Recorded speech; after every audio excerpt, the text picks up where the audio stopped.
పూరా లోకల్. అందరికీ నమస్కారం.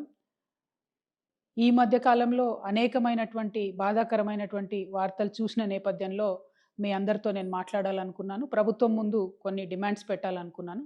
ప్రధానంగా స్వర్ణకార వృత్తిలో ఉన్నటువంటి అనేక మంది ఆత్మహత్యలకు సంబంధించినటువంటి అంశాలు ఈ మధ్య పత్రికలలో, టీవీ ఛానల్లో చూసి చాలా బాధపడుతూ వచ్చాము.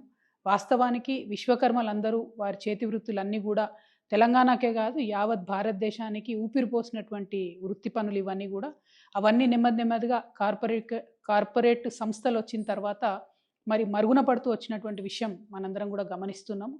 కానీ మన భారతదేశంలో బంగారానికి ఉండేటటువంటి ప్రాధాన్యత, నగలకు ఉండేటటువంటి పవిత్రత, వీటితోని స్వర్ణకార వృత్తిలోకి కేవలం స్వర్ణకారులే కాకుండా గౌడ్స్ కావచ్చు, వైశ్యాస్ కావచ్చు, అనేకమైన ఇతరులు కూడా వచ్చి చాలా చోట్ల బంగారు షాపులు పెట్టుకోవడము, నగలకు సంబంధించిన వ్యాపారాలు చేయడాన్ని మనం చూస్తూ వస్తున్నాము.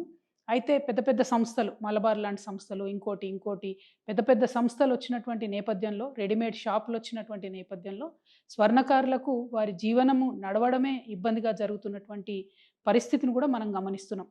అయినా ఒక మహిళగా ఒక మెట్టెలు చేయించాలన్నా, ఒక మంగళసూత్రం చేయించాలన్నా మనం ఇప్పటికి కూడా స్వర్ణకారుల దగ్గరికే పోతాం తప్పితే బంగారం షాపుకి పోయి కొనుక్కోవాలని అనుకోము. కాబట్టి ఇంత పవిత్రమైనటువంటి వృత్తి, ఆ వృత్తి చేసేటటువంటి వారందరినీ, వారి కుటుంబాలని కాపాడుకోవాల్సినటువంటి బాధ్యత మనందరి మీద కూడా ఉన్నది.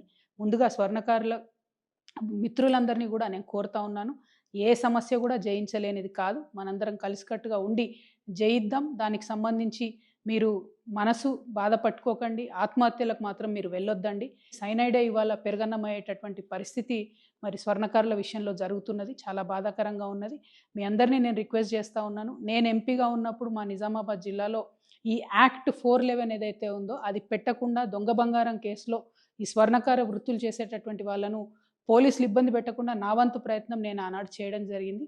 కానీ ఇవాళ ఇది రాష్ట్ర వ్యాప్తంగా చాలా పెద్ద ఎత్తున జరుగుతున్నది. ఈవెన్ ఏపీ, తెలంగాణ 2 రాష్ట్రాల్లో కూడా చాలా పెద్ద ఎత్తున ఈ సమస్య ఉన్నది.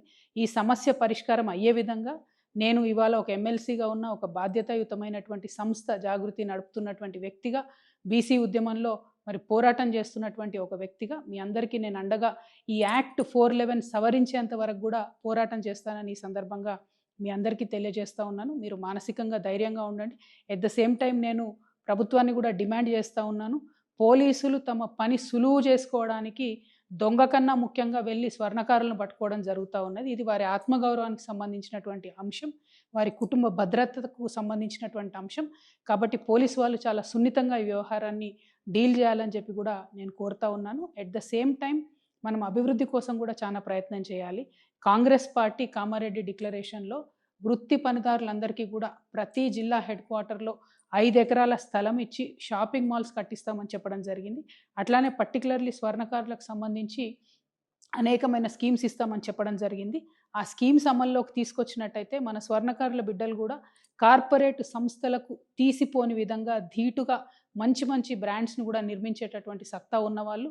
సెంటిమెంటలీ మాకు మహిళలందరికీ స్వర్ణకారులే కావాలి కాబట్టి స్వర్ణకారులు చేసే వృత్తిలో ప్రభుత్వం తోడ్పాటు అందించాలని చెప్పి ఈ సందర్భంగా నేను డిమాండ్ చేస్తూ ఉన్నాను. ఎట్ ద సేమ్ టైం ఈ యాక్ట్ 411ని ప్రభుత్వం యొక్క తోడ్పాటుని రెండింటిని సాధించే వరకు కూడా నేను మీతో పోరాటం చేస్తానని మీ సోదరిగా మీ అందరికి కూడా మనవి చేస్తున్నాను. స్వర్ణకార మిత్రులందరికీ కూడా నేను ప్రత్యేకంగా మళ్ళీ మీ సోదరిగా మీకు దండం పెట్టి నేను చెప్తా ఉన్నాను, ఎట్టి పరిస్థితుల్లో ఆత్మహత్య అనేటటువంటిది పరిష్కారం కాదు. మీకు ఏదన్నా చిన్న ఇబ్బంది జరిగినా కూడా ఖచ్చితంగా సోషల్ మీడియానో, నా ఫోన్ నంబరో ఏదో ఒక విధంగా మమ్మల్ని రీచ్ అవ్వండి.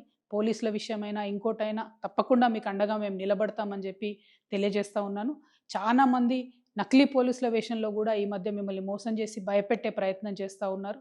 అటువంటి ట్రిక్స్కి పడిపోకుండా దయచేసి ఇమీడియట్గా పోలీసులకు కంప్లైంట్ చేయండి, లేకపోతే దగ్గర ఉన్నటువంటి నాయకులను అప్రోచ్ అవ్వండి.